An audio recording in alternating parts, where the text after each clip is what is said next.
Welcome back mga katambalan, mga hot topic and issue pag-usapan natin. Update po tayo kay David Licauco na kung saan nga po ay nag-post itong si David para naman po sa kanyang restaurant na Kuya Korea. Makikita nga po dito na ipinakikita ni David yung mga menu na kung saan nga po ay napakasarap na mga pagkain na nilabas itong si David, na talaga namang nakakatakam na tingnan itong si David sa bawat subo nga niya sa masasarap na dishes ng Kuya Korea. Makikita nga yung mga pagkain na kung saan nga po ay pinlex nitong si David, na talaga namang nakakatakam ang mga food ng Kuya Korea. Samantalang isa pa nga po sa post itong si David ay ang dito kasama nga po ang kanyang kaibigan na si Dustin Yu. Makikita nga po dito na napaka-cute at napakagwapo ng magkaibigang si Dustin at David.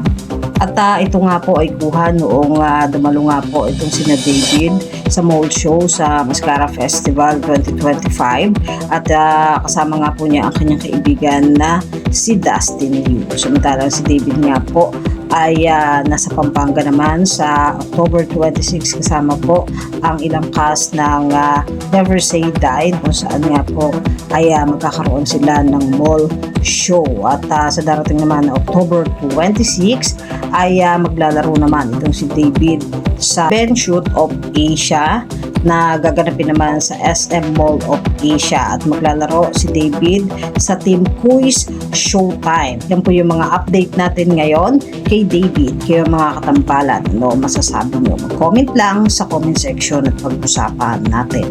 Yan ang mga hot topic and issue dito lamang sa Tambalang JK.